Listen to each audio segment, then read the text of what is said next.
কখনো কখনো নিশ্চয়ই কোনো ব্যক্তিকে এটা বলতে শুনেছেন বা আপনি নিজে বলেছেন বা ভেবে দেখেছেন যে আমি আমার নিজের জীবনে যেটা করতে চেয়েছিলাম সেটা করতে পারলাম না, যে লক্ষ্য অর্জন করতে চেয়েছিলাম সেটা অত্যন্ত কঠিন ছিল, আমি এগোতে পারলাম না, আদি ইত্যাদি।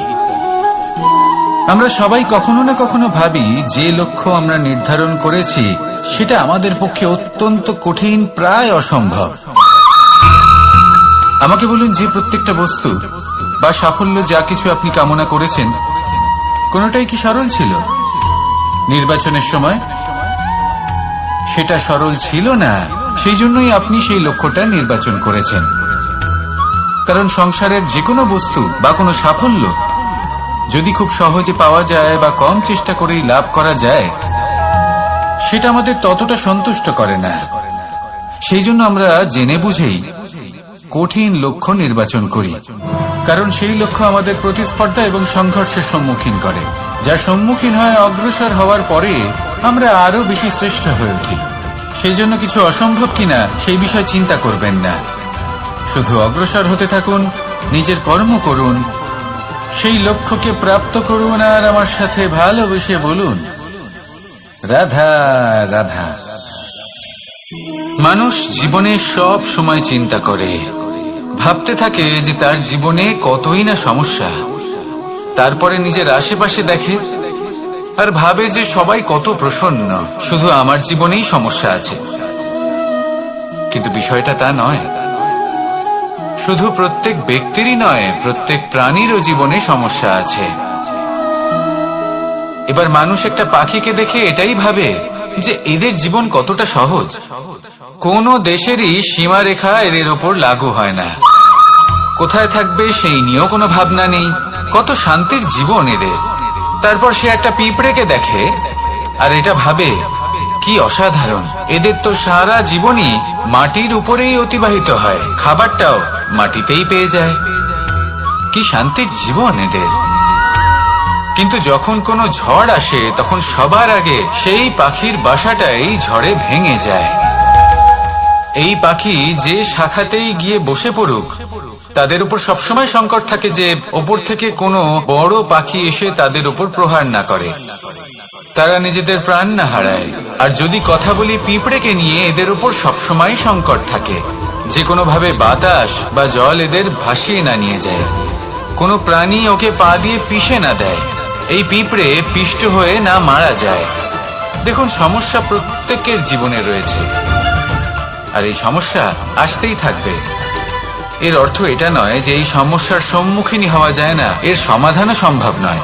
প্রত্যেক সমস্যার সমাধান অবশ্যই আছে, শুধু শান্ত মনে সেটা খুঁজে বের করতে হবে। তাহলে সেটাই করুন, প্রত্যেক সমস্যার সমাধান করতে থাকুন। যত সমাধান করবেন জীবন আনন্দময় হয়ে উঠবে। যদি সমাধান না করেন তাহলে আজীবন দুঃখই পেতে থাকবেন। আসুন আমার সাথে ভালোবেসে বলুন, রাধা রাধা। এই জীবনে আমরা কখনো না কখনো জয়ী হয়েছি, আবার কখনো পরাজয়েরও সম্মুখীন হয়েছি। কিন্তু একটা কথা বোঝা খুব প্রয়োজনীয়, যখন আমরা বিজয়ী হই তখন অবশ্যই উৎসব পালন করা উচিত, কিন্তু অহংকার করা উচিত নয়। সেখানে যখন আপনি পরাজিত হন তখন বিফল হওয়ার শোক পালন করবেন না, এই মনকে কুণ্ঠিত হতে দেবেন না। মনকে একাগ্রচিত্ত করুন, এই ইতিবাচক মনোভাব নিয়ে অগ্রসর হন।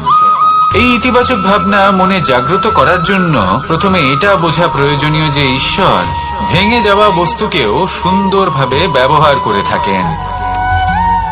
মেঘ যখন ভেঙে পড়ে তখন আমরা বর্ষাকে পাই, সেই বর্ষা যা এই ধরিত্রীকে শান্ত করে।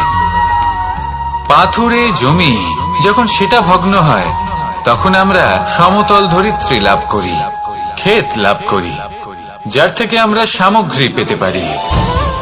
যখন একটি বীজ ভগ্ন হয় তখন তার থেকে চারা জন্ম নেয়, যেটা ভবিষ্যতে আমাদের সুস্বাদু ফল দান করে, ফুলও প্রদান করে। তাই জীবনে যদি কখনো আপনার মনে হয় যে আপনি ভেঙে পড়েছেন, তাহলে দুঃখী হওয়ার কোনো প্রয়োজন নেই। আপনাকে শুধু এটা বুঝে নিতে হবে যে ঈশ্বর শীঘ্রই আপনাকে খুব বিশেষ একটা কিছু প্রদান করতে চলেছেন। এই জীবনে ওঠা নামা, জয় পরাজয়, এই সবকিছু আসতে থাকবে, চলেও যাবে। এই সবকিছুর সম্মুখীন হয়ে অগ্রসর হন, কিন্তু মনে ইতিবাচক শক্তি নিয়ে। আসুন আমার সাথে ভালোবেসে বলুন, রাধা রাধা। অনেক সময় পথে চলতে গেলে এই ছোট ছোট কাঁকড় আমাদের পায়ের তলায় চাপা পড়ে যায়, কিন্তু তাও কখনো এদের অপমান করবেন না। এদের প্রারব্ধকে নিয়ে, এদের ভাগ্যকে নিয়ে, এদের আকারকে নিয়ে কখনো উপহাস করবেন না। ভাবুন, যদি কখনো ঝড় ওঠে আর এই ছোট্ট একটা কাঁকড় আপনার চোখে ঢুকে যায়, তাহলে কিন্তু সেটা আপনাকে অত্যন্ত কষ্ট দিতে পারে। এরকমই হয় আমাদের জীবনের প্রত্যেকটি ব্যক্তি। কখনো কাউকে অপমান করবেন না, সবসময় সবাইকে সম্মান করুন। যদি আপনি কাউকে অপমান করেন, যদি আপনি কাউকে ছোট অনুভব করান, হতে পারে সময় এলে পরে সেই ব্যক্তিও আপনার শত্রু হয়ে উঠবে, আপনাকে বিকট পরিস্থিতিতে ফেলতে পারে। সেই জন্য কারোর আকার দেখে তাকে সম্মান করবেন না। এই সংসারে সবাইকে সম্মান করুন, সবাইকে ভালোবাসুন, আর আসুন আমার সাথে ভালোবেসে বলুন, রাধা রাধা। এই সংসারে ভৌতিক বস্তুরও নিয়তি আছে। যারাই এই সংসারে আসে বা উৎপন্ন হয়, তারা কিছুমাত্র সময় পর্যন্তই এখানে থাকতে পারে, আর তারপরে সেও লুপ্ত হয়ে যায়, অর্থাৎ সে নিজেও এই পঞ্চমহাভূতে সমাহিত হয়ে যায়। আমাদের সাথেও ঠিক এটাই হয়। সেই জন্যই ঈশ্বর দ্বারা প্রদত্ত এই উপহারের বিষয়ে ভাবুন, এই জীবনের বিষয়ে ভাবুন। ঠিক যেমন বিশ্বাস ভঙ্গ হলে কোনো ব্যক্তি আমাদের কাছে অপরিচিত হয়ে যান, ঠিক সেরকমই শেষ নিঃশ্বাস ত্যাগের পর এই শরীরও আমাদের কাছে পরই হয়ে যায়। তাই এই শরীর থাকাকালীন শ্রেষ্ঠভাবে একে সদ্ব্যবহার করুন, এই জীবনে শ্রেষ্ঠ কর্ম করুন। আর এই জীবনকে শ্রেষ্ঠভাবে যাপন করার জন্য কিছু কথা বোঝা প্রয়োজনীয়। যদি আপনি কারোর প্রশংসা করেন, তাহলে পূর্ণ হৃদয় দিয়ে করুন। যদি আপনি হস্তক্ষেপ করে থাকেন, তাহলে মস্তিষ্ক দ্বারা করুন। যদি আপনি সমীক্ষা করেন, তাহলে বিবেক দ্বারা করুন। যদি আপনি ধন অর্জন করতে চান, তাহলে নীতি অনুসারে চলুন। যদি জীবন যাপন করতে চান, তাহলে রীতি মেনে করুন। আর যদি ঈশ্বরের ভজন করতে চান, তাহলে ভক্তিভাব নিয়ে করুন। শুধু এই কথা মনে রাখবেন যে আপনার এই জীবন কিন্তু অনিশ্চিত কাল পর্যন্তই আছে। কতক্ষণ আছে সেটা কেউ জানে না। তাই কিছু মুহূর্ত যেটা যাপন করতে আমরা এখানে এসেছি, সেখানে ক্রোধ, অহংকার, ঈর্ষা, এইসব আবেগের কি গুরুত্ব বলুন তো? এগুলো ত্যাগ করুন। মানুষকে ক্ষমা করতে শিখুন, আস্তে আস্তে বিশ্বাস করতে শিখুন। এই সংসারে নিঃস্বার্থভাবে প্রেম করতে শিখুন, আর সবার মধ্যে আনন্দ বিতরণ করুন। তাই এই সব গুণ যদি আপনি আত্মসাৎ করতে পারেন, তাহলে আপনার জীবনে শুধু আনন্দ এবং আনন্দই বিরাজমান হবে। আসুন আমার সাথে ভালোবেসে বলুন, রাধা রাধা। জল, জল এই পৃথিবীতে বেঁচে থাকার জন্য আবশ্যক তো বটেই, কিন্তু এই জল আমাদের একটা অত্যন্ত গুরুত্বপূর্ণ শিক্ষা প্রদান করে। কখনো এই জলকে দেখেছেন? যে পরিস্থিতিতে এই জল প্রবাহিত হোক না কেন, এর উপর যা কিছুই প্রভাব থাকুক না কেন, এর পথে যতই বাধা আসুক না কেন, তার মধ্যে থেকে ও নিজের পথ ঠিক বের করে নেয়, কিন্তু নিজের প্রবাহ থামতে দেয় না, ক্রমাগত অগ্রসর হতে থাকে। সেরকমই একটা শিক্ষা যেটা আমরা জল থেকে পেয়ে থাকি, তা হলো এটা: আমরা যখন জলের দিকে তাকাই, তখন আমরা নিজের প্রতিবিম্ব দেখি, স্পষ্টভাবে দেখতে পাই। কিন্তু তখনই দেখতে পাই যখন এই জল শান্ত থাকে, স্থির থাকে। যদি এই জল অশান্ত হয়ে থাকে, স্থির না হয়, তাহলে আমরা এতে নিজের প্রতিবিম্ব দেখতে পাই না। এটাই আমাদের মনের সাথেও হয়ে থাকে। যখনই জীবনে কোনো সংকট আসে, যদি আমরা শান্ত মনে, স্থির মনে সিদ্ধান্ত নিই, তাহলে সেটা এমন একটা শীতল সিদ্ধান্ত হবে যেটা আমাদের ভবিষ্যৎকে একটা শ্রেষ্ঠ স্থানে নিয়ে যাবে। যদি এই মন অশান্ত হয়, বিচলিত হয়, পীড়িত হয়, দুঃখিত হয়ে থাকে, রুষ্ট হয়ে থাকে, তাহলে অনেক সময় আমরা এমন সিদ্ধান্ত নিই যেটা আমাদের জন্য অনুচিত প্রমাণিত হয়। যখন আপনি ক্রুদ্ধ ছিলেন বা দুঃখের বশে ছিলেন, তখন অনেক সময় হয়তো এমন সিদ্ধান্ত নিয়েছেন যেটার জন্য ভবিষ্যতে আপনি অনুশোচনা করেছেন। এবার দেখুন, এই আবেগগুলো থেকে আমরা পালাতে পারবো না, কিন্তু এই আবেগগুলো আপনার উপর কতটা প্রভাব ফেলবে সেটা আমরা অবশ্যই ঠিক করতে পারি। এই মনকে আমরা নিয়ন্ত্রণ করতে পারি। এটাই করুন, চিন্তা করুন, এই মনকে শান্ত রাখুন, স্থির হতে চেষ্টা করুন, আর তারপরে সিদ্ধান্ত নিন। আসুন আমার সাথে ভালোবেসে বলুন, রাধা রাধা। আপনি কি কখনো নৌকা যাত্রা করেছেন? করে না থাকলেও নিশ্চয়ই দেখেছেন যে এই জল যা নিজের অন্তরে সব কিছু সমাহিত করে নিতে পারে, এই নৌকা সেই জলের ওপরেই ভেসে থাকে। নদীর স্রোত কাটিয়ে সে সামনে অগ্রসর হয়। কিন্তু যদি এই নৌকায় কোনো ছিদ্র হয়, তাহলে কিন্তু সেই নৌকা ডুবে যাবে। আর এতে কোনো তফাৎ হবে না যে সেই ছিদ্র ছোট নাকি বড়, নৌকা ডুবে যাবে। এই ছিদ্র হলো আমাদের জীবনে আমাদের অপগুণ, আমাদের দোষ, আমাদের বিকার। কখনো এটা ভাববেন না যে এই দোষ খুবই ছোট, এতে কিছুই যাবে আসবে না। না, সেই ছোট দোষ, সেই ছোট বিকার যদি সেটাকে শুধরে না নেন, তাহলে সেটা আপনাকে আপনার পতনের দিকে নিয়ে যাবে। শেষ পর্যন্ত এটা আপনার উপর নির্ভরশীল যে আপনি কি চান। আপনার জীবনের এই নৌকা এভাবেই ডুবে যেতে দেখবেন, নাকি নিজেকে শুধরে নিয়ে সেই নৌকার সেই ছিদ্রটাকে ভরিয়ে তুলতে চাইবেন? নির্বাচন আপনার। আসুন আমার সাথে ভালোবেসে বলুন, রাধা রাধা। আমরা সবাই পাথর দেখেছি, পর্বতও দেখেছি, শুকনো পাতাও দেখেছি, শ্যামল বনানীও দেখেছি। কখনো ভেবেছেন পাথরের অস্তিত্ব কিন্তু ততক্ষণ পর্যন্ত যতক্ষণ সে পর্বতের গায়ে আটকে থাকে। যখন সেই পর্বত থেকে সেই পাথর ভিন্ন হয়ে যায় ও নিজের অস্তিত্ব হারিয়ে ফেলে। আস্তে আস্তে কখনো পাথর কেটে বা কখনো পিষ্ট হয়ে সেই পাথর আস্তে আস্তে মাটিতে পরিণত হয় এবং পূর্ণরূপে নিজের অস্তিত্ব হারিয়ে ফেলে। এটাই পাতার সাথেও হয়। এই পাতা যতক্ষণ গাছের ডালের সাথে যুক্ত ততক্ষণ তার অস্তিত্ব থাকে। যখনই ডাল থেকে বিচ্ছিন্ন হয়, সেও নিজের অস্তিত্ব হারিয়ে ফেলে। আর এটাই আমাদের সাথেও হয়। যতক্ষণ আমরা নিজেদের আপনজনের সাথে যুক্ত থাকি, আমাদের অস্তিত্ব বজায় থাকে। যখন আপনজনদের সাথে সম্পর্ক ছিন্ন করি, তখন আমরাও আমাদের অস্তিত্ব হারিয়ে ফেলি।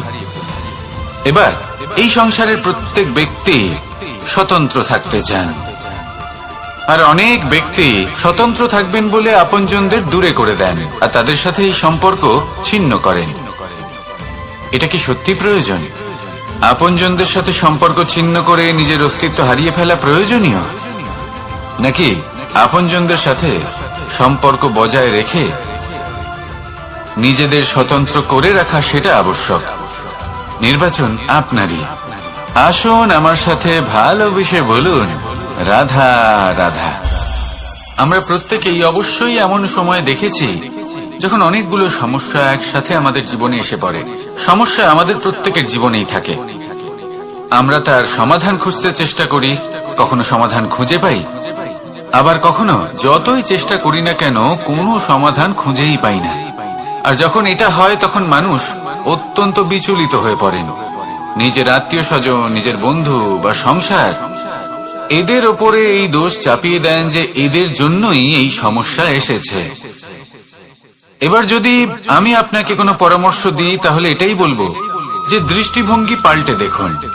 এই দৃষ্টিভঙ্গি দিয়ে দেখুন যে এই সংসারে যে সমস্যায় আসুক না কেন, তার জন্য কেউ দোষী নয়, না আপনি না অন্য কেউ।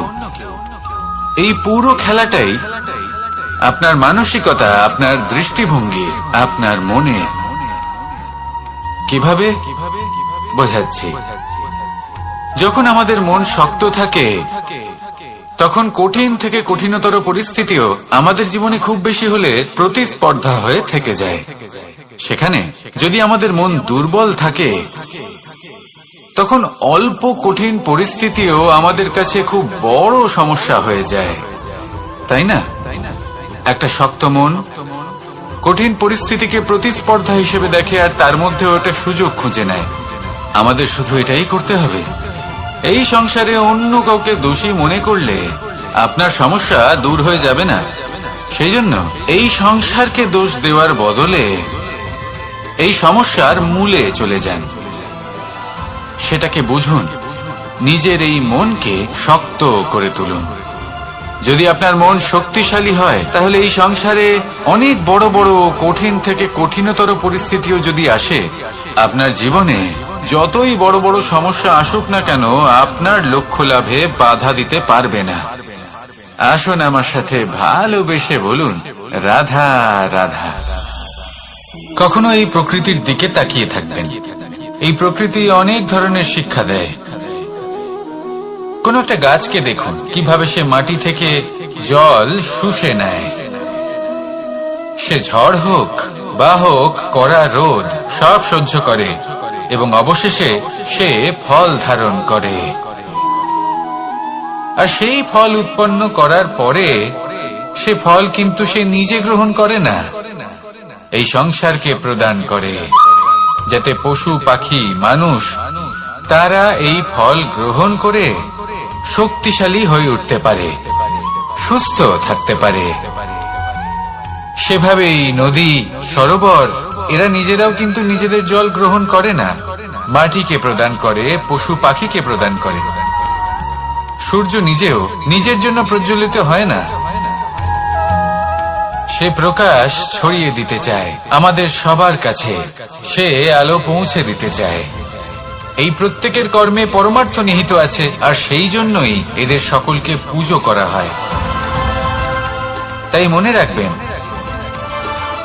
আপনার কাছে জীবন যাপনের অতিরিক্ত যা কিছুই আছে তা পরমার্থের জন্য।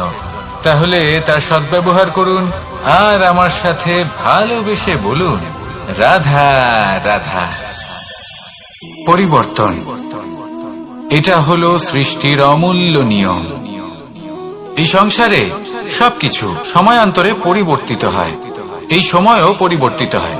পরিবর্তন চিরকাল হয়ে এসেছে আর চিরকাল হতে থাকবে। কিন্তু এবার আমরা সেই পরিবর্তন কিভাবে লাভ করব, যেটা আমাদের প্রয়োজন, যেটা আমরা চাই। আমরা জীবনে বিকাশ চাই। এই বিকাশ কিভাবে লাভ করতে পারি? এই প্রকৃতি কিন্তু আমাদের অত্যন্ত উত্তম উদাহরণ দিয়ে বুঝিয়েছে। একটি বিন্দুর উদাহরণ দিয়েছে, যা ভবিষ্যতে একটা বিশাল নদীর আকার ধারণ করে। এটা কিভাবে হয়? মেঘ থেকে একটি বিন্দু ঝরে পড়ে সেই পর্বতের ওপর যেখানে হিম আছে। সেই হিমের সংস্পর্শে আসা মাত্র সেই বিন্দুর সাথে আরো বেশ কিছু বিন্দু যুক্ত হয়। তারপর তারা অগ্রসর হয়, আরো কিছু বিন্দু যুক্ত হয়, আস্তে আস্তে একটা ক্ষীণ ধারার রূপ ধারণ করে এবং সেটাই ভবিষ্যতে আরো এগোতে থাকে। অনেকটা যাওয়ার পর যখন অনেক সংখ্যক বিন্দু একসাথে যুক্ত হয়, তখন সেটা বিশাল নদীর আকার ধারণ করে।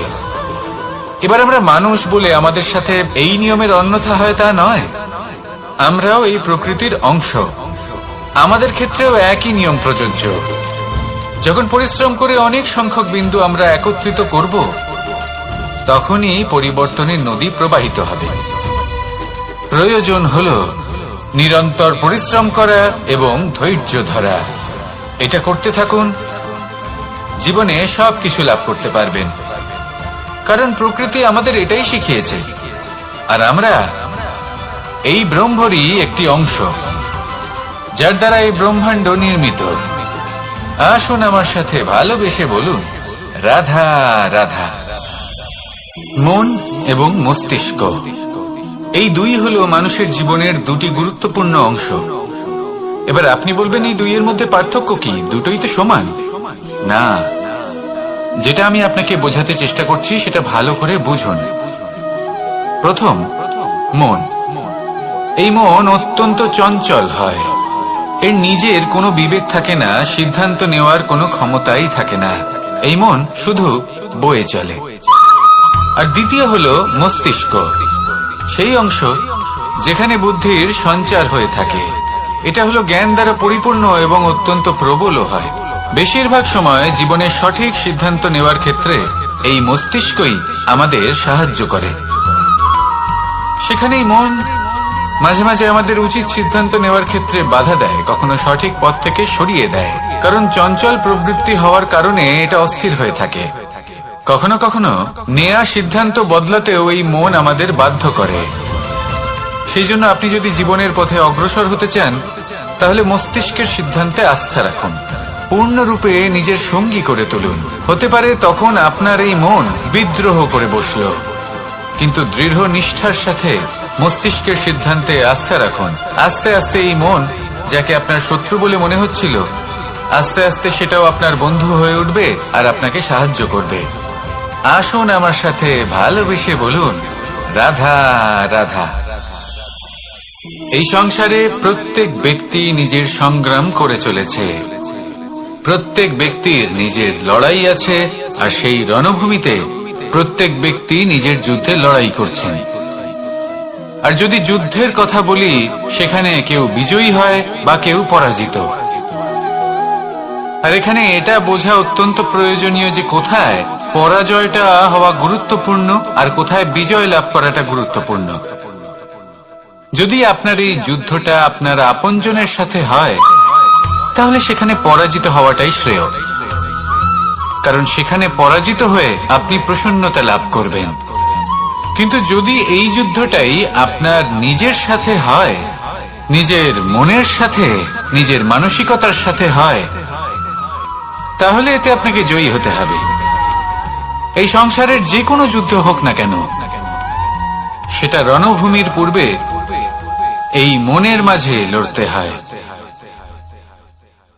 এবার যদি এই মন আপনার উপরে বিজয় লাভ করে, তাহলে রণভূমিতে আপনি পরাজিত হবেন।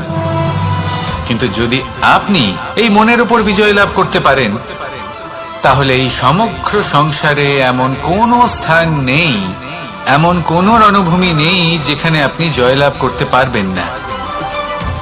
আসুন আমার সাথে ভালোবেসে বলুন, রাধা রাধা। এই যে সূচ দেখছেন, এর স্বভাব হলো গেঁথে যাওয়া, আর যদি এটা গেঁথে যায় তাহলে এটা যন্ত্রণা দেবে। আর এটা হলো সুতো। যদি এই সুতোটা কোনো ঘড়ির সাথে বেঁধে দেওয়া হয় এবং এই ঘড়িটা ওড়ানো হয়, তাহলে অন্য কোনো ঘড়ির সুতো কাটতে এটা সাহায্য করতে পারে। কিন্তু যদি সূচ আর সুতো এই দুইকে একসাথে জুড়ে দেওয়া হয়, তাহলে এটা বস্ত্র নির্মাণ করতে পারে, কোনো জিনিস জুড়তে কাজে লাগতে পারে। এটাই হলো সংগঠনের শক্তি। যদি আপনি একত্রিত হতে পারেন আর একটি দিশায় অগ্রসর হন, তাহলে নেতিবাচক শক্তিও ইতিবাচক শক্তির রূপ ধারণ করতে পারে। এই সংসারে প্রত্যেক দিন নতুন কিছু সৃজন হচ্ছে, কিছু মানুষ একত্রিত হন, কিছু নতুন নির্মাণ করেন। কিন্তু এই ক্ষেত্রে এটা বোঝা প্রয়োজন যে আমরা কেমন সঙ্গ লাভ করছি, কার সাথে আছি। যদি আপনি সুতো হন আর ঘড়ির সাথে যুক্ত হন, তাহলে হয় অন্য ঘড়ি কাটবেন বা অন্য কোনো ঘড়ি আপনাকে কাটবে। কিন্তু যদি আপনি সুতো হন আর সূচের সাথে যুক্ত হয়ে যান, তাহলে আপনি নির্মাণ করতে পারবেন, জোড়ার কাজ করতে পারবেন, শ্রেষ্ঠ কর্ম করবেন। এই কথা মনে রাখুন আর আমার সাথে ভালোবেসে বলুন, রাধা রাধা। কর্ম কে করলেন আর কে নিজের প্রাণ হারালেন? রেশমের কীট। আর লাভবান কে হলেন? মনুষ্য জাতি। এর দ্বারা আমরা কি শিক্ষা পেলাম? যে এই সংসারে আমরা যে কর্মই করি, সৎকর্ম করি বা অপকর্ম করি, তার থেকে লাভবান যে কেউ হতে পারেন। আমাদের বন্ধু হোক, পরিবার পরিজন হোক বা সংসারের যে কোনো ব্যক্তি হোক, যে কেউ লাভবান হতে পারেন, কিন্তু সেই কর্মের ফল কিন্তু আমাদেরই ভোগ করতে হয়। যদি আপনি সৎকর্ম করেন, তাহলে তার শুভ ফল আপনিই পাবেন। তার থেকে লাভবান হয়তো এই সংসারে যে কেউ হতে পারেন। সেরকমই যদি আপনি অপকর্ম করে থাকেন, তার থেকে সংসারের যে কোনো ব্যক্তি যতই লাভবান হোক না কেন, তার থেকে ক্ষতি আপনাকেই ভোগ করতে হবে। তাহলে আপনি কি সুফল চান নাকি ক্ষতিগ্রস্ত হতে চান, সেটা নির্ভর করছে আপনার কর্মের উপর। তাহলে ভেবেচিন্তে কর্ম করুন আর আমার সাথে ভালোবেসে বলুন, রাধা রাধা। প্রতিষ্ঠা এবং চরিত্র মানুষের জীবনের দুটি গুরুত্বপূর্ণ অংশ। যখন মানুষ ধন অর্জন করে, ঐশ্বর্য লাভ করে, জীবনযাপনের সামগ্রী ক্রয় করতে পারে, তখন সে প্রতিষ্ঠিত হয়। আর এই চরিত্র, সেটা হলো মানুষের শ্রেষ্ঠ স্বভাব আর তার সৎকর্ম, এইসবের ফল। মানুষ এই প্রতিষ্ঠাকেই নিজের জীবনের অস্তিত্ব বলে মনে করে ফেলেন, আর সেটা অর্জন করার জন্য সবকিছু করতে প্রস্তুত হয়ে যান, এমনকি নিজের চরিত্রকেও বাজি রাখতে প্রস্তুত হয়ে যান। কারণ মানুষ একটা কথা জানেন না, যে যদি প্রতিষ্ঠা নাশ হয়ে যায় তাহলে তার দ্বারা কিন্তু জীবন নাশ হয় না। আবার পরিশ্রম করে, নিরন্তর প্রয়াস করে প্রতিষ্ঠা আবার অর্জন করা সম্ভব। কিন্তু একবার যদি আপনার চরিত্র নাশ হয়ে যায়, তাহলে আপনার জীবন পূর্ণরূপে নষ্ট হয়ে যাবে, এই কথাটা নিশ্চিত। আর আবার এই চরিত্র নির্মাণ করা সম্ভব নয়। মানুষের জীবনের আসল অস্তিত্ব হলো তার চরিত্র। যদি কোনো ব্যক্তির চরিত্র অত্যন্ত শ্রেষ্ঠ মানের হয়, তাহলে সে এই সংসারের সবকিছু লাভ করতে পারবে যেগুলো তার প্রয়োজন। হতে পারে সে যাবতীয় ভৌতিক সামগ্রী সেই মাত্রায় হয়তো সে নাও পেতে পারে যতটা আমরা কামনা করছি, কিন্তু তার জীবন এবং তার অন্তর্মন সুখ এবং আনন্দ দ্বারা পরিপূর্ণ হয়ে থাকবে, এই কথাটা নিশ্চিত।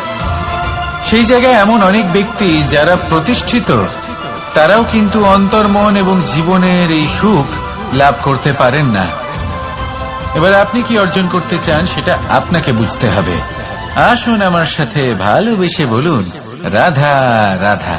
কুরুক্ষেত্রের রণভূমিতে আপনজনদের নিজের বিরুদ্ধে দেখে তাদের মৃত্যুর বিষয় ভেবে অর্জুনের মন বিচলিত হয়ে পড়েছিল। এই সম্পর্কের চক্রব্যূহতে জড়িয়ে পড়ে অর্জুনের জ্ঞান নাশ হয়েছিল। তখন আমি অর্জুনকে কিছু কথা বলেছিলাম, যেই কথাগুলো আপনাদেরও জানাটা প্রয়োজনীয়। আমাকে বলুন, এই সংসারে আপনি এমন কি নিয়ে এসেছিলেন, আর এই সংসারে আপনি কি ফেলে যাবেন?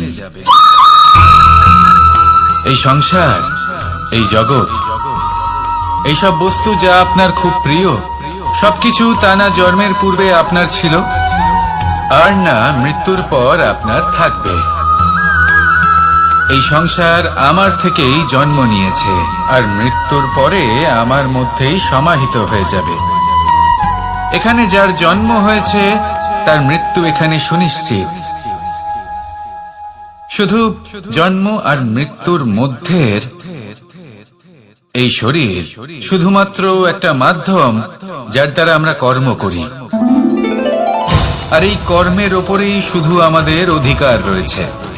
কিন্তু এই সংসারের কিছু অজ্ঞানী এই বিকারগুলোতে জড়িয়ে পড়ে ফল লাভের ওপর নিজের মনোনিবেশ করে, ফলের চিন্তা করতে থাকে।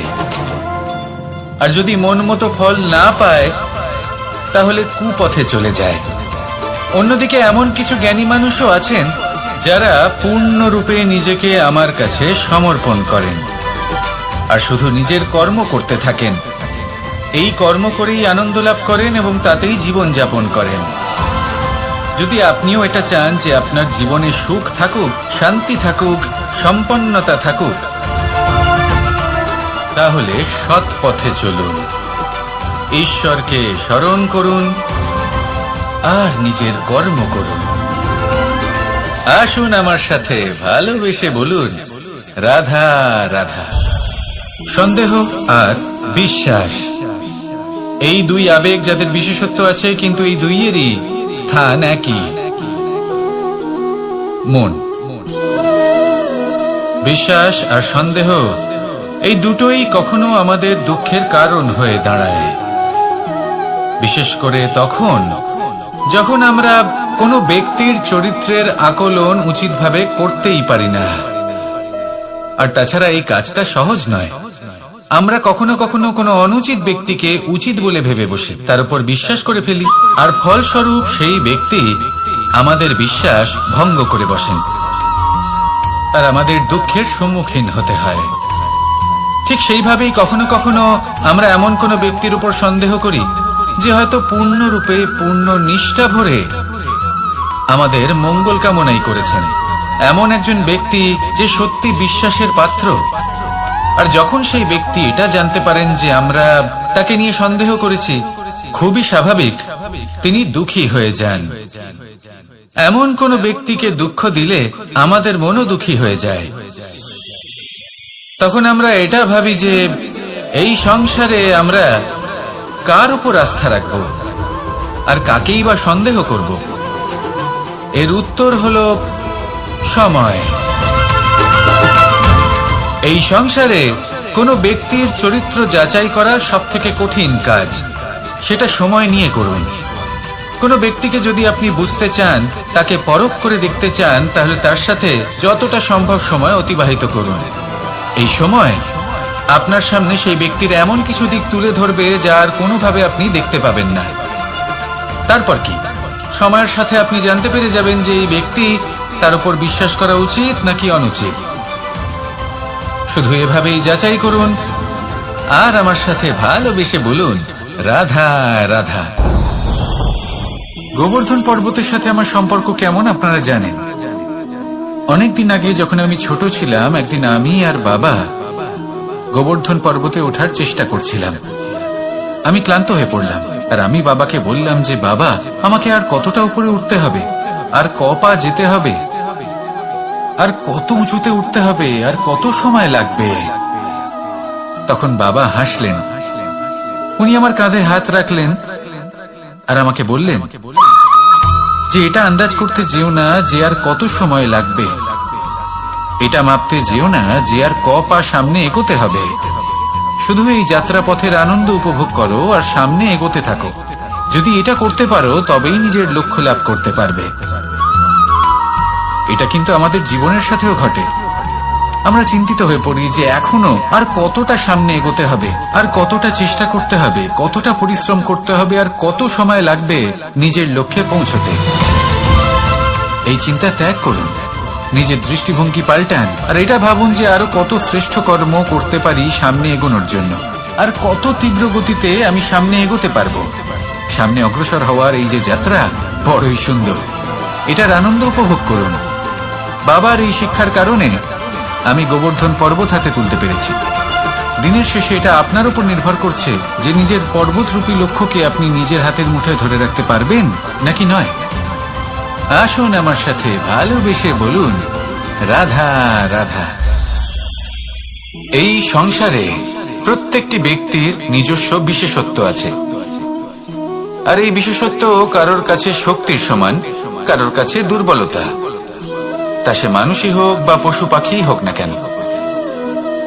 যেমন মাছ নিজের সমগ্র জীবন জলের মধ্যেই যাপন করতে পারে, কিন্তু সে বনের মধ্যে ছুটতে পারবে না।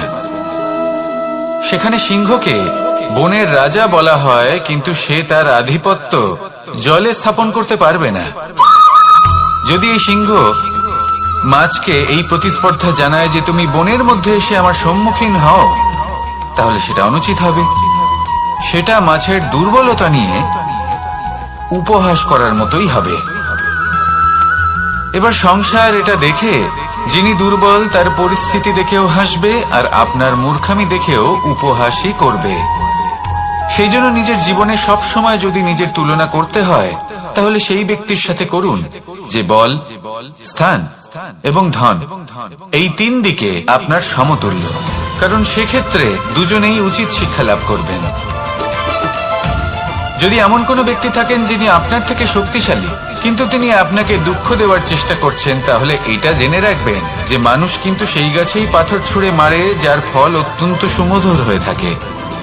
আর যদি আপনি বেশি শক্তিশালী হন, তাহলে অহংকার করবেন না। এটা মনে রাখবেন, অনেক বড় বড় পাথরও জলে ডুবে গিয়ে নিজের অস্তিত্ব হারিয়ে ফেলে। নিজের নিজের শক্তি সম্পর্কে সচেতন হন, সবাইকে ভালোবাসুন, সবাইকে সাহায্য করুন, আর আমার সাথে ভালোবেসে বলুন রাধা।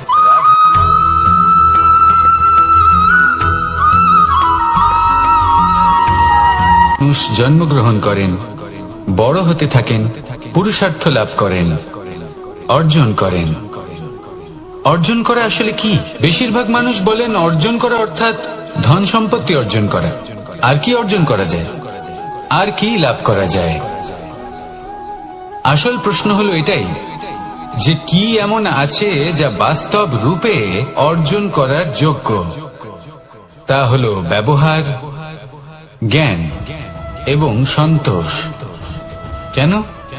কারণ আপনি যখন এই সংসার ছেড়ে চলে যাবেন তখন আপনার ধন সম্পত্তি আপনাকে বিদায় জানাতে আসবে না। আপনাকে বিদায় জানাতে আসবে আপনার আপনজন, যাদের সাথে আপনার সুসম্পর্ক ছিল। সমগ্র সংসারে সহস্র মানুষ ধন অর্জন করে থাকেন। শ্রেষ্ঠ মানুষ হলেন তিনি যিনি ব্যবহার, জ্ঞান এবং সন্তোষ অর্জন করে থাকেন, একে সকলের মধ্যে বিতরণ করেন। তাই এটাই করুন আর আমার সাথে ভালোবেসে বলুন রাধা রাধা। এই সংসারের আরম্ভ থেকে এখনো পর্যন্ত এবং ভবিষ্যতেও একটা যুদ্ধ আছে যা হয়ে চলেছে, চলতেই থাকবে। পাপ এবং পুণ্যের মধ্যে যুদ্ধ, সত্য এবং অসত্যের মধ্যে যুদ্ধ। এই যুদ্ধ চলেই আসছে, আর এই যুদ্ধে যারা লড়েন তাদের আমরা সবসময় জয় জয়কার করি। আর যারা এই জয় জয়কার করেন তাদের প্রত্যেকের একটা বিশেষ গুরুত্ব থাকে। যখনই কোনো যোদ্ধা যুদ্ধক্ষেত্রে ক্লান্ত হয়ে পড়ে, শক্তিহীন হয়ে পড়ে, তখন এরা জয় জয়কার করে, শঙ্খ বাজাতে থাকে, সেই যোদ্ধাকে অনুপ্রেরিত করে, শক্তি এবং সাহসে ভরিয়ে তোলে। আর তখন সেই যোদ্ধা সেই যুদ্ধকে এগিয়ে নিয়ে যেতে পারে। যখন শ্রীরাম লঙ্কা যাত্রা করার জন্য সেতু তৈরি করছিলেন, তখন একটা ছোট্ট মিষ্টি কাঠবিড়ালি নিজের মুখে মাটির টুকরো বয়ে নিয়ে গিয়ে তার সাধ্যমতো তাকে সাহায্য করছিল। শ্রীরাম দেখলেন এবং বললেন যে ও তো সবার মনোবল বৃদ্ধি করছে, সবাইকে প্রেরিত করছে। ও বলল যে আমি এত ছোট হয়েও যদি এই কাজ করতে পারি তাহলে আপনারা সবাই কেন পারবেন না? এটাই হলো সেই সকলের মাহাত্ম্য যারা জয় জয়কার করেন, অনুপ্রেরিত করেন, সাহস যোগান। ওনারা সেই ব্যক্তি যারা একজন যোদ্ধার মধ্যে যুদ্ধকে জয় করার শক্তি প্রদান করেন। আসুন আমার সাথে ভালোবেসে বলুন রাধা রাধা। সংসারে আমাদের জীবনে যখন কোনো সুখ বা দুঃখ আসে তার জন্য আমরা কাউকে না কাউকে অবশ্যই দায়ী করে থাকি, তাই না? এই ব্যক্তি আমাদের সাথে এরকম কাজ করেছেন তাই আমার সাথে এমন হলো। ওই ব্যক্তি যদি এমনটা না করতেন তাহলে আজ আমি ওই স্থানে পৌঁছতে পারতাম। সবই আপনার দৃষ্টিভঙ্গির উপর নির্ভরশীল, আর যদি আপনার দৃষ্টিভঙ্গি এমন হয় তাহলে তা অনুচিত। সত্যি কথা বলতে এই সংসারে ভিন্ন ভিন্ন ধরনের মানুষ আছে। এটা আপনার উপর নির্ভর করছে কিভাবে তাদের স্বাগত জানাবেন। একবার ভাবুন, আমি আমার দুটো হাত সামনে নিয়ে এলাম, দুটো মুঠো খুলে দিলাম। দুই প্রকারের মানুষ আসবেন, কিছু না কিছু দিয়ে যাবেন। এই মুঠো যদি আমি বন্ধ করে দিই তাহলে না কেউ আমাকে কিছু দিতে পারবে, না আমার কিছু যাবে আসবে। নিশ্চয়ই বুঝতে পারছেন এই দুই ধরনের ব্যক্তি কারা এবং তারা কি দিয়ে যান। আমি যদি নিজের মুঠো খুলে দিই তাহলে কিছু ভালো মানুষ আসবেন, আমাকে আনন্দ, সন্তুষ্টি, জ্ঞান প্রদান করে যাবেন, ভালো অভিজ্ঞতা দিয়ে যাবেন। কোনো খারাপ ব্যক্তি যদি আসেন তাহলে তিনিও খারাপ অভিজ্ঞতা দেবেন, যার থেকে আমি শিক্ষা লাভ করব। এই সব কিছু আমি লাভ করতে পারি। মুঠো যদি বন্ধ করে রাখি তাহলে আমি কিছুই পাবো না। দেখুন, এই সংসারে প্রত্যেকের জীবনে এরকম, প্রত্যেকের জীবনে সবকিছুই আছে, ভালো খারাপ দুই মানুষই আছে, ভালো অভিজ্ঞতা আছে, খারাপ অভিজ্ঞতা আছে। নির্ভর করছে আপনার উপর যে আপনি কি করবেন, এনাদের স্বাগত কিভাবে জানাবেন, কার থেকে কি বুঝবেন, কি শিখতে পারবেন, আর কোন দৃষ্টিভঙ্গি নিয়ে অগ্রসর হবেন। এটাই নির্ধারণ করবে যে আপনার জীবন কেমন হবে। আসুন আমার সাথে ভালোবেসে বলুন রাধা রাধা। এটা হলো একটা সাদা পাতা। এবার এতে আমি যাই লিখব সেটাই এর অস্তিত্ব হবে। এতে আমি প্রেমের কিছু কথা লিখে একে প্রেম পত্র বানিয়ে তুলতে পারি। মাতা পিতার জন্য একটা শুভ সংবাদ লিখতে পারি। শত্রুর বিষয়ে সতর্ক করব বলে সেনাকে একটা সংবাদ লিখতে পারি। দ্বারকাবাসীর জন্য কোনো সংবাদ পাঠাতে পারি। যাই লিখব এই পত্র সেটাই হয়ে উঠবে। সেই রকমই হলো আমাদের জীবন।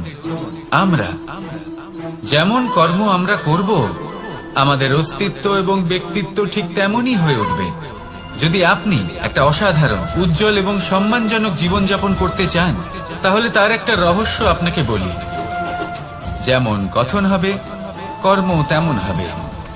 অর্থাৎ যতটুকু বলেছেন ততটুকুই করুন, আর যতটুকু করেছেন ততটুকুই বলুন। এই একটা নিয়ম যদি আপনারা পালন করেন, তাহলে এই সংসারের সমস্ত পণ্ডিত আপনাকে অবশ্যই সম্মান করবেন। তাহলে এটাই করুন আর আমার সাথে ভালোবেসে বলুন, রাধা রাধা। কখনো কোনো পাখিকে দেখেছেন? যখন সে প্রথমবার উঠতে চেষ্টা করে, সে বাসা থেকে মাটিতে পড়ে যায়, কিন্তু সে হার মানে না। চেষ্টা করতে থাকে, করতেই থাকে, ডানা ঝাপটাতে থাকে, আর তারপর সে উড়তে শেখে। গোল শালগ্রাম শিলাকে দেখুন, পর্বত থেকে খসে পড়ে, ধাক্কা খায়, জলের প্রবাহ দ্বারা ঘর্ষিত হয়, তারপরে তা শালগ্রামে পরিণত হয়। ভেবে দেখুন, যদি কোনো পাখি প্রথমবার উড়তে গিয়ে এটা ভাবে যে না না, যদি আমি পড়ে যাই তবে, আমার যদি আঘাত লাগে তবে, আর যদি ভয়ের কারণে সে শুরুই না করতে পারে, চেষ্টাই না করে, তাহলে কি সে উড়তে শিখবে? কখনোই না। এর দ্বারা ভয়ভীত হবেন না। আসুন আর আমার সাথে ভালোবেসে বলুন, রাধা রাধা। যদি আমি আমার চোখ বেঁধে কোনো একটা নির্দিষ্ট দিকে নিজের সমস্ত শক্তি প্রয়োগ করে ছুটে যাই, তাহলে কি হবে? আমি কোথাও ধাক্কা খেতে পারি, নিজের ক্ষতি করতে পারি, কোথাও পড়ে যেতে পারি, তাই না? অর্থাৎ এটা নিশ্চিত এই কাজ আমার করা উচিত নয়। কিন্তু আজকের দিনে প্রত্যেকটা মানুষ এই কাজই করছেন, তাই না? কোনো কাজ করার পূর্বে সেই কাজের বিষয়ে সম্পূর্ণ তথ্য কোথায় সংগ্রহ করছেন? শুধু এটুকু জানেন যে এই কাজটা করলে কত ধন অর্জন করবেন আর কত নাম হবে, আর ব্যাস সামনে এগিয়ে যান। এটা উচিত নয়। পূর্ণরূপে যে কোনো কাজ করার আগেই সেই কাজের বিশ্লেষণ করে নেওয়া উচিত, তা বুঝে নেওয়া উচিত, এবং সেই বিষয়ে অবশ্যই খেয়াল রাখা উচিত যে আপনার শরীর এবং আপনার মন এই কাজ করার জন্য কি প্রস্তুত রয়েছে। যদি তা না হয়, তাহলে প্রথমে নিজেকে শুধরে নিন, তারপরে সেই কাজ করুন। যদি এইভাবে জীবনে সামনে এগোন, তাহলে সাফল্যের সম্ভাবনা জীবনে অনেক বেশি বেড়ে যাবে। তাহলে এটাই করুন আর আমার সাথে ভালোবেসে বলুন, রাধা রাধা।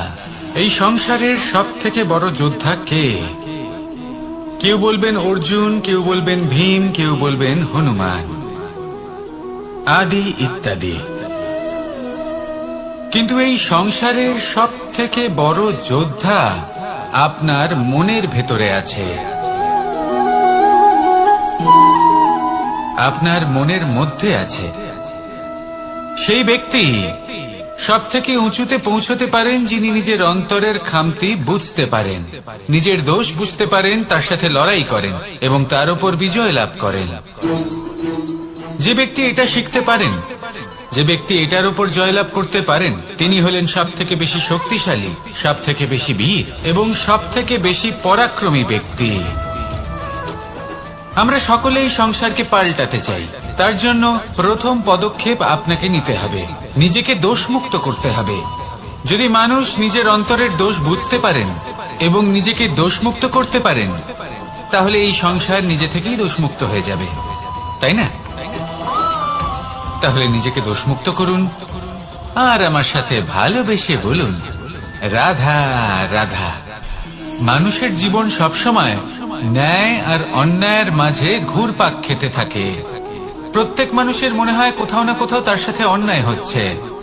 কেউ বলেন যে ভাগ্য আমার সাথে অন্যায় করেছে, কেউ আবার বলেন এই সংসার আমার সাথে অন্যায় করেছে। আর প্রত্যেকেই ন্যায় বিচার চাইতে বৈঠক দাবি করে বসেন। কখনো এই বিচার গৃহে যান, আবার কখনো ওই বিচার গৃহে। যদি সত্যি কথা বলি, এই সংসারের সব থেকে বড় বিচার গৃহ আপনার কাছেই রয়েছে, আপনার মন। আপনার মনই হলো সব থেকে বড় বিচার গৃহ। এ খুব ভালো করেই জানে কি শুদ্ধ আবার কি অশুদ্ধ, এর শুভ অশুভর জ্ঞান রয়েছে, এ সব জানে। দেখতে গেলে প্রত্যেকটা মানুষ যদি নিজের মনের কথা শোনেন, তাহলে তিনি ভালোভাবেই বুঝতে পারবেন তিনি কি উচিত করেছেন আর কি অনুচিত। দিনে একবার রাত্রে নিদ্রায় যাওয়ার পূর্বে নিজের সাথে বসুন, চোখ বন্ধ করুন আর বিচার করুন আজ আপনি কি উচিত করেছেন আর কি অনুচিত। আপনার মন সঠিক বিচার তখনই করে দেবে। আসুন আমার সাথে ভালোবেসে বলুন, রাধা রাধা। আপনি কখনো কোনো পাথরের বুক চিরে বয়ে চলা কোনো নদী দেখেছেন? পাথর নদীর সামনে নত হয়ে যায়, তাকে বাধা দিতে চেষ্টা করে কিন্তু কখনো বাধা দিতে পারে না। এই নদী হলো ততটাই শক্তিশালী, কিন্তু এর আরম্ভ কোথা থেকে হয়? দূরে কোথাও কোনো পর্বতের চূড়াতে এক বিন্দু জল ঝরে পড়ে আর তার সাথে হিম গলিয়ে দেয়। তারপর জলের শক্তি বৃদ্ধি পায়, তারপর অনেক বিপদের সম্মুখীন হয় আর অনেক ধরনের বাধা সে অতিক্রম করে। তার শক্তির এতটাই বৃদ্ধি হয় যে তাকে বাধা দেওয়া একেবারেই অসম্ভব ব্যাপার হয়ে যায়। দেখুন, নদী তো মহান বটেই, কিন্তু তাকে মহান করে তুলেছে কে? সেই সকল বিপদ যার থেকে ও কখনো পালায়নি। সেইভাবেই আমাদেরও বিপদ থেকে পালিয়ে গেলে হবে না, তার সম্মুখীন হতে হবে সাহসের সাথে, পূর্ণ শক্তি প্রয়োগ করে। তবেই আমরা শিখতে পারবো, তবেই আমরা সামনে এগোতে পারবো। যদি আপনি জীবনে কুন্দন হয়ে উঠতে চান, তাহলে জ্বলন সহ্য করতেই হবে। আসুন আমার সাথে ভালোবেসে বলুন, রাধা রাধা। এ হলো গোলাপ ফুল, একে আমরা সকলেই চিনি। সমগ্র সংসার ভালোবাসে এই পুষ্পকে। এই ফুল দেখতেও সুন্দর। সবথেকে বেশি গুরুত্বপূর্ণ কথা হলো এর সুগন্ধ, যা দূর দূরান্ত থেকে ব্যক্তিদেরকে আকৃষ্ট করে। এই সুন্দর পুষ্প একটু মন দিয়ে দেখলেই দেখা যায় এর নিচে কাঁটা রয়েছে। এই সংসার বলে, এ প্রকৃতির কেমন রচনা, এত কোমল পুষ্প, এটা কি তীক্ষ্ণ কাঁটা সহ প্রস্ফুটিত হয়? এটাই হলো জীবনের সত্য। আমাদের অন্তরের সদ্গুণ, সেগুলিও এই ফুলের মতোই সুন্দর। সংসার এর সৌন্দর্য দেখতে পায়, এর সুগন্ধ চতুর্দিকে ছড়িয়ে পড়ে। কিন্তু এই সদ্গুণ জাগ্রত করে তোলার জন্য কঠোর পরিশ্রম করতে হয়, প্রতিনিয়ত চেষ্টা করে যেতে হয়। তাই জন্য যদি আপনি জানেন আপনার পথ উচিত কিন্তু তা কাঁটায় পরিপূর্ণ, তাহলে থামবেন না, চলতে থাকুন। একবার যদি অন্তরের সদ্গুণ জাগ্রত হয়, তাহলে এই সংসার এর সৌন্দর্য দেখবে আর সুগন্ধে আকর্ষিত হয়ে আপনার কাছে আসবে। এই মন, এই জীবন প্রসন্ন হয়ে বলবে, রাধা রাধা। মোহনের বাঁশির এই সুর, এই সঙ্গীত কার না পছন্দ হয়? সবারই খুব ভালো লাগে। এবার এই সুর আসে কোথা থেকে? কেউ বলবেন কৃষ্ণের হৃদয় থেকে। সত্য কথা, এই সুর হৃদয় থেকে নির্গত হয় এবং প্রকট হয় এই বাঁশি থেকে। এই বাঁশিটাকে দেখুন, এই ছিদ্রগুলি দেখুন, প্রত্যেকটা সুর থেকে নিজস্ব একটা স্বর নির্গত হয়। এবার যে ব্যক্তি এই সমস্ত সুর এবং স্বর বুঝতে পারেন, এতে নিপুণ, তিনি এই বাঁশির দ্বারা যে সুর নির্গত করবেন তা তো মধুর অবশ্যই হবে। এবার জীবনের সাথেও কিছুটা এরকমই ঘটে। জীবনের কিছু নীতি থাকে, অর্থ, কুটুম্ব এবং আধ্যাত্মিক। যদি জীবনের প্রত্যেকটা মুহূর্ত সুখময় হয় এরকম আপনি চান, তাহলে এই তিনটি নীতিতে আপনাকে নিপুণ হতে হবে। কোনো একটি বিশেষ নীতির প্রতি যদি আপনি বেশি ঝুঁকে পড়েন, তাহলে বাকি দুই নীতি থেকে যা সুখ লাভ করা সম্ভব তা পারবেন না।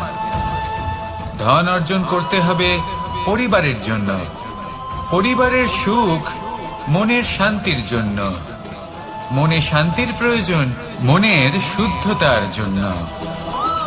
যখন এই মন শুদ্ধ হবে, জীবন শুদ্ধ হবে, পবিত্র হবে, সুন্দর হবে এবং ভালোবেসে বলবে রাধা রাধা।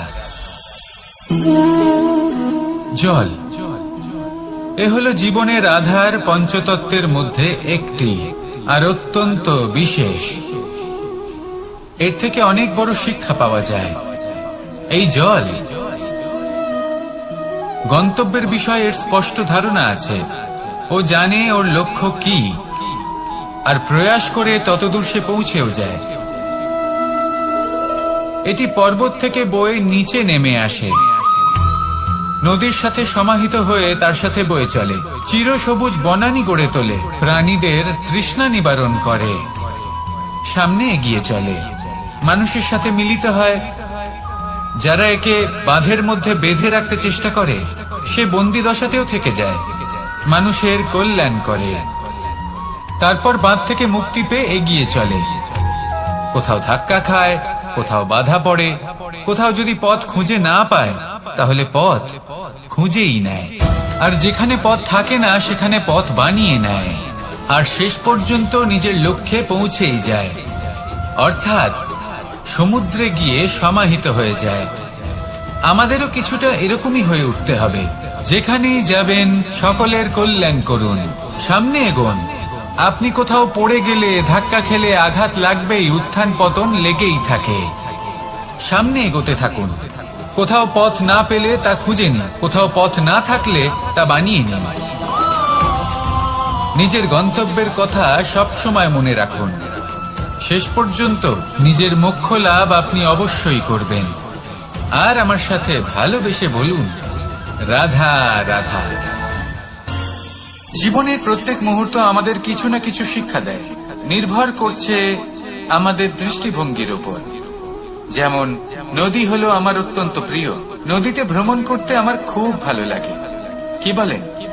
নদীতে সবসময় নতুন কিছু থাকে, ও পুরনো কিছুই নিয়ে বসে থাকে না, সব সময় প্রবাহমান, কখনো থামে না।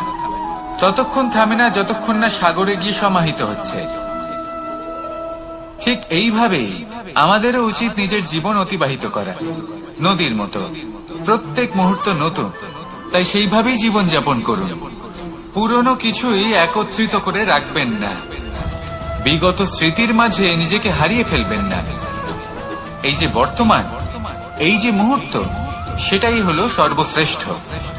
এর মাঝেই জীবন যাপন করুন, নদীর মতো প্রবাহমান হতে শিখুন। আপনি শিখে গেলে তাহলে মনে রাখবেন, আমার আপনার মাঝে বিচরণ করতে বড়ই ভালো লাগবে। যে ব্যক্তি আনন্দের সাথে জীবনের প্রত্যেকটা মুহূর্ত অতিবাহিত করে কোনো চিন্তা ছাড়াই, প্রবাহমান হয়, কখনোই থামে না, যতক্ষণ না মুক্তি লাভ করছেন, এমন ব্যক্তির মধ্যেই রাধাকৃষ্ণ বসবাস করেন। তাহলে আসুন আমার সাথে ভালোবেসে বলুন রাধা। আরে সব থেকে গুরুত্বপূর্ণ তত্ত্ব কোনটা? প্রথম হলো সময়।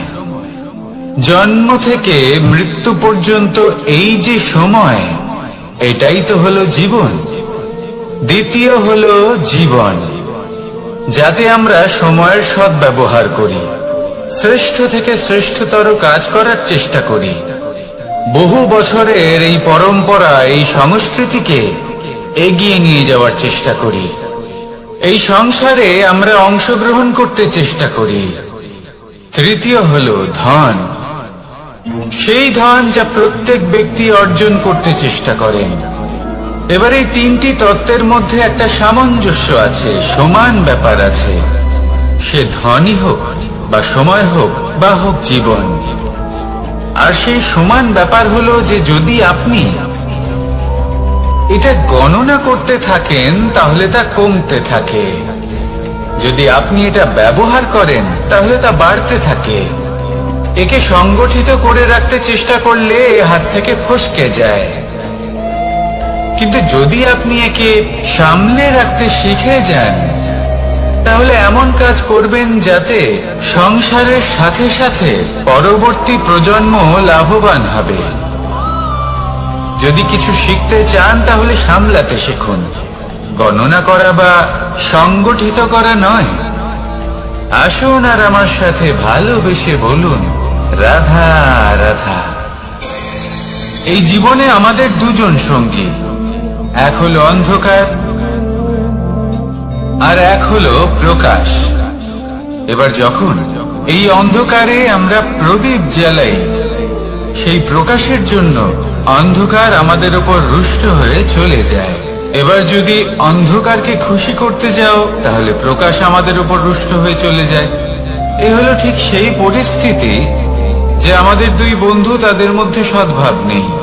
যদি কোনো একজনের মান ভাঙাতে বা খুশি করতে যাও তাহলে দ্বিতীয়জন অবশ্যই রুষ্ট হয়। সেই অবস্থায় আপনাকে বোঝদারের মতো কাজ করতে হবে যে কখন কাকে সমর্থন করতে হবে, কখন কার সাথে চলতে হবে। যদি পারেন তাহলে সকলকে একসাথে নিয়ে চলবেন। যদি কোনো মানুষের মধ্যে বনিবনা না হয় তাহলে তাদের মধ্যে সামঞ্জস্য বজায় রেখে সংসারের রীতিনীতির চক্র চালিত করা, এটাই তো হলো মনুষ্য জীবন। এবার এটা কিভাবে করা সম্ভব? শুধুমাত্র প্রেমের দ্বারা। তাহলে এইভাবেই সবাইকে প্রেমের দ্বারা বেঁধে রাখুন আর আমার সাথে ভালোবেসে বলুন, রাধা রাধা। কিছু মানুষ বড়ই বিচিত্র হন, এমন ভাবে জীবনযাপন করেন যেন তাদের কোনোদিন মৃত্যুই হবে না। নিজেদের অহংকারের বশে একটা কথা ভুলে যান যে যতই তারা নিঃশ্বাস নিচ্ছেন, যতই তারা জীবনযাপন করছেন, ততই তারা মৃত্যুর দিকে এগিয়ে চলেছেন। কারণ আমাদের এই জীবন তার নিঃশ্বাসের উপর নির্ভরশীল। নিঃশ্বাস চলছে মানে জীবন চলছে। নিঃশ্বাস যদি থেমে যায় তাহলে জীবনও থেমে যাবে। আমাদের জীবনের প্রদীপ যে কোনো মুহূর্তে নিভে যেতে পারে, আর কত সময় বাকি রয়েছে সেই বিষয়ে আমাদের কোনো ধারণাই নেই। তাই যে মুহূর্ত আমরা এখন যাপন করছি সেটার সদ্ব্যবহার করে নেওয়া যাক, কোনো শুভ কর্ম করে নেওয়া যাক, এমন কোনো কর্ম যার দ্বারা আমাদের ব্যক্তিত্বতে এমন এক চমক আসে যে আমাদের মৃত্যুর পরেও এই সংসার আমাদের চিরস্মরণীয় করে। কারণ একটা কথা ঠিক, মৃত্যু হলো একটা অটল সত্য, তাকে মেনে নিতেই হবে, স্মরণীয় করে রাখতেই হবে। যে সময় আছে তার সদ্ব্যবহার করুন আর আমার সাথে ভালোবেসে বলুন, রাধা রাধা। এই সংসারের সব থেকে বড় সুখ কি? কেউ বলবেন নিজের লক্ষ্য প্রাপ্ত করা, কেউ বলবেন ধন উপার্জন করা, কেউ বলবেন নিদ্রাই সব থেকে বড় সুখ, কেউ বলবেন রাজ্য লাভ করা, আবার কেউ বলবেন মাতার হাত থেকে খাবার খাওয়া, আদি ইত্যাদি। কিন্তু যদি সত্যি কথা বলি, এই সংসারের সব থেকে বড় সুখ হলো সেবা করা। কখনো কাউকে সেবা করে দেখুন। এই সেবা দ্বারা অন্য কোনো মানুষের আশীর্বাদ লাভ করাতেই সুখ রয়েছে। আপনার সেবা ভাব দ্বারা যখন কোনো মানুষ নিজের অন্তরাত্মা থেকে আপনাকে আশীর্বাদ করে, তার থেকে বড় সুখ আর কিছুই নেই। কারণ প্রত্যেক মানুষের মধ্যে ঈশ্বর বাস করেন। নরের সেবাই হলো নারায়ণের সেবা। নিষ্কাম সেবা করাই হলো সব থেকে বড় সুখ। তাই নিজের অন্তরে সেবার এই ভাব জাগ্রত করুন। যে সুখের কথা আমি বলছি সেই সুখ অনুভব করেই দেখুন। এই মন সুপ্রসন্ন হয়ে বলবে, রাধা রাধা। মানুষের এই জীবন, মানুষ জন্ম নেয়, একটা নির্দিষ্ট সময়ের পরে এই সংসার ত্যাগ করে চলেও যায়। এবার শুধু এটাই আবশ্যক নয় যে এই জীবনকালকে আপনি যাপন করবেন, শুধু এটাই গুরুত্বপূর্ণ নয়।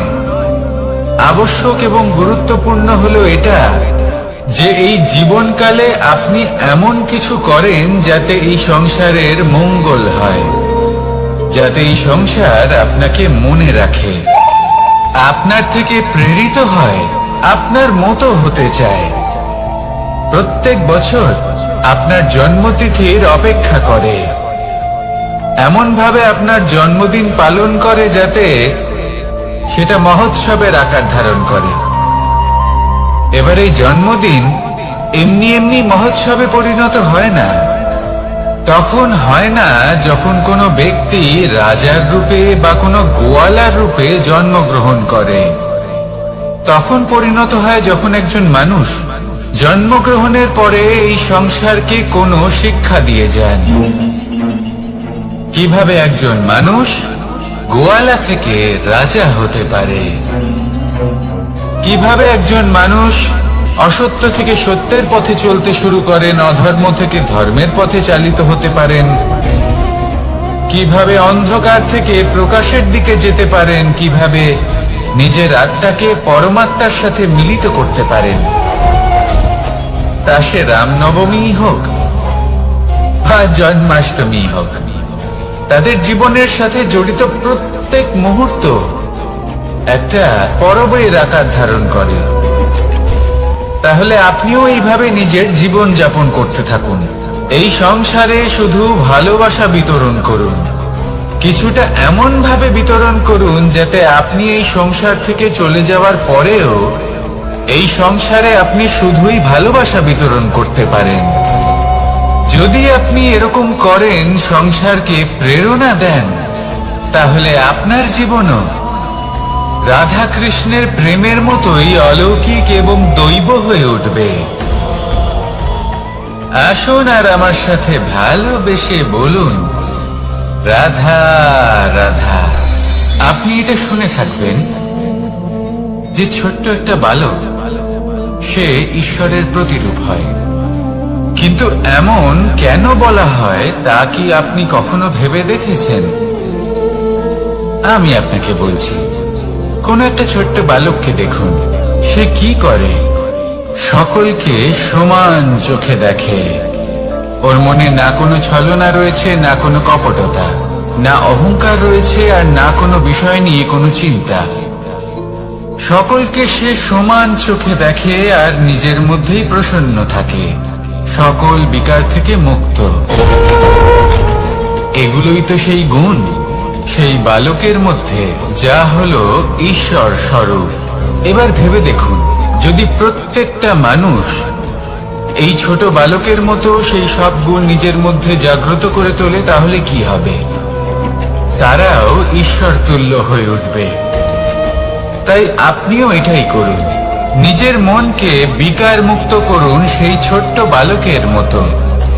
মনের মধ্যে না কোনো চিন্তা রাখবেন, না মোহ, না ক্রোধ, না কোনো রকমের ছলনা বা কপটতা। সবাইকে সমান চোখে দেখুন আর নিজের মনেই প্রসন্ন থাকতে শিখুন। এই মন প্রেমময় হয়ে বলবে, রাধা রাধা। মানুষের জীবন বড়ই বিচিত্র হয়। যেই মুহূর্তে জন্ম নেয় একটা প্রতিস্পর্ধায় প্রবেশ করতে থাকে। মানুষ জন্ম নেয় আর প্রতিস্পর্ধা শুরু হয়ে যায় ভাই এবং বোনের মধ্যে সর্বশ্রেষ্ঠ হবার, সবার থেকে এগিয়ে থাকার।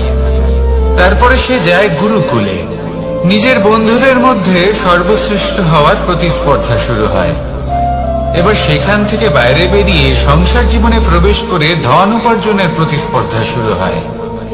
তা সে যুদ্ধই হোক বা কলা হোক, এই প্রতিস্পর্ধা কখনোই আমাদের পিছু ছাড়ে না। তাই যদি প্রতিস্পর্ধা করতেই হয়, তাহলে আমরা মানুষকে সাহায্য করার প্রতিস্পর্ধা কেন করব না? এমন এক প্রতিস্পর্ধা যাতে যে কেউ জিতুক বা যে কেউ হারুক না কেন, লাভ সকলের হবে। সকলের মধ্যে প্রেম বিতরণ করতে থাকুন, এইভাবেই আনন্দ বিতরণ করতে থাকুন। আর আমার সাথে ভালোবেসে বলুন, রাধা রাধা। দু রকমের প্রাকৃতিক বেগ থাকে। প্রথম হলো বর্ষা। যখন এর বর্ষণ হয় তখন মাটিকে শীতল করে নতুন ফসল ফলায়। আর দ্বিতীয় হয় পবন, যা আমাদের সর্বদা শ্বাসবায়ু প্রদান করে। অশান্ত এই মনকে শান্তি প্রদান করে, এই ক্লান্ত শরীরে স্ফূর্তি প্রদান করে। আমাদের জীবনে যত আবেগ আছে তা হয় বর্ষার মতো হওয়া উচিত, নয় হওয়া উচিত পবনের মতো। ক্রোধ, মতভেদ, বিবাদ এগুলো হওয়া উচিত বর্ষার মতো, অর্থাৎ কিছু সময় পরে যেন এরা নিজে থেকেই ছিন্ন ভিন্ন হয়ে চলে যায়। আর যদি পবনের মতো কোনো আবেগ থাকা উচিত তা হল প্রেম, যা সর্বদা শ্বাসবায়ু প্রদান করে, সবসময় সাথে থাকে। একে আমরা অনুভব করতে পারি না, কিন্তু এ আমাদের অনুভব করার জন্য প্রাণবায়ু প্রদান করে। আর যখন চক্রবাতের মতো সে ভয়ঙ্কর হয়ে ওঠে, তখন সমগ্র সংসার বদলে দেয়। এর সারমর্ম একটাই, শক্তি। মতভেদ, ক্রোধ, বিবাদের মধ্যে নেই। শক্তি যদি থাকে তা আছে প্রেমের মধ্যে। তাই এই প্রেমকে মনের মধ্যে রাখুন আর আমার সাথে বলুন, রাধা রাধা। প্রত্যেকটা মানুষ আলাদা হয় আর অত্যন্ত বিশেষ হয়। প্রত্যেক মানুষ ভিন্ন ভিন্ন পরিবেশে পালিত হয়, বড় হয়। প্রত্যেকের নিজস্ব চিন্তা ভাবনা থাকে, নিজস্ব বিচারধারা থাকে। যখন অনেক ভিন্ন বিচারধারা একত্রিত হয়ে যায়, তখন শুরু হয় বিবাদ। এবার এই বিবাদের সময় আপনি দেখবেন দুই ব্যক্তি যাদের মধ্যে এই বিবাদ হচ্ছে সবসময় এটা প্রমাণ করতে চান যে তার সামনের ব্যক্তি এবং তার ভাবনা, তার বিচারধারা বা তার বক্তব্য হলো অনুচিত। এবার এটাই যদি প্রেম পূর্বক রূপে আপনি ভেবে দেখতে চেষ্টা করেন যে সামনের ব্যক্তিটির বক্তব্য, তার মানসিকতা আসলে কি, তাতে উচিত ঠিক কি, সেটা আমরা বুঝতে পারি। একদিকে হলো এই বিবাদ, যা আপনাকে সামনের ব্যক্তিটিকে অনুচিত প্রমাণ করতে বাধ্য করে। আর অন্যদিকে হলো প্রেম, যা সামনের ব্যক্তিটির যুক্তি বুঝতে সাহায্য করে, তাতে উচিত কি রয়েছে সেটা বুঝতে বাধ্য করে, তাকে মহান হয়ে ওঠার পথে অগ্রসর হতে বাধ্য করে।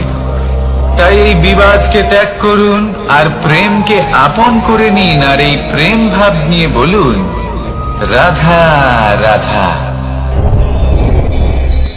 এই সংসারে বড়ই বিচিত্র এক শব্দ আছে, মূল্য। এর প্রয়োগ আমরা জীবনেও করে থাকি, আবার ব্যবসাতেও করে থাকি। একজন উদ্যোগপতি সবসময় বলেন ব্যবসার মূল্য সবসময় উচ্চমান হওয়া উচিত, তাতে লাভ বেশি।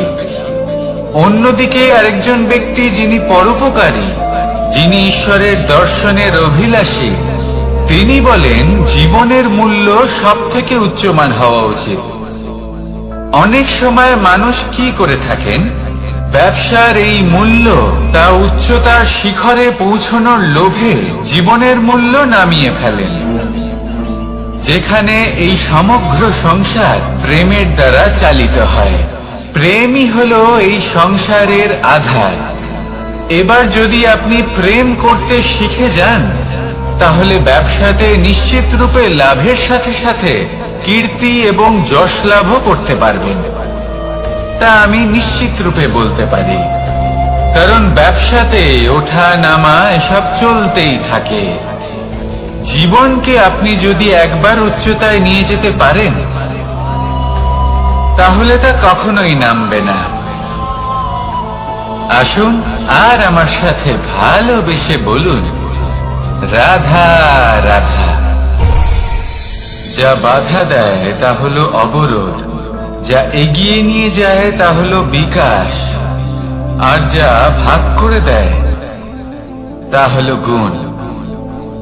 আপনি সবাইকে আনন্দ দিন, তার বদলে আপনিও আনন্দ পাবেন। আপনি সবার মধ্যে প্রেম ছড়ান, আপনিও তার বদলে প্রেমই পাবেন। এই দেখুন না, মেঘেদের দেখুন। এই যে মেঘ, এই মেঘের গুণ এইটা নয় যে এরা জল সংগ্রহ করে রাখে। এদের গুণ হলো এটাই যে এই মেঘ সকলের মধ্যে জল ভাগ করে দেয়। ধরিত্রীর এবং জগতের তৃষ্ণা নিবারণ হয়। সূর্য, সূর্যের গুণ এইটা নয় যে সে সব থেকে বেশি তেজস্বী। তার গুণ হলো এটাই যে সে নিজের তেজ সবার মধ্যে ভাগ করে দিতে পারে। ঠিক সেইভাবেই জীবনে আনন্দ, উল্লাস, প্রেম এই সব কিছুই ভাগ করে নিতে শিখুন। এটাই হলো একটা গুণ, আর তার বদলে আপনি দ্বিগুণ আনন্দ, দ্বিগুণ উল্লাস, দ্বিগুণ প্রেম অবশ্যই পাবেন। যদি আপনি এই সবকিছু নিজের কাছেই জমিয়ে রাখেন, তাহলে আপনি নিজের বিকাশে নিজেই বাধা দেবেন। আসুন আর আমার সাথে ভালোবেসে বলুন, রাধা রাধা।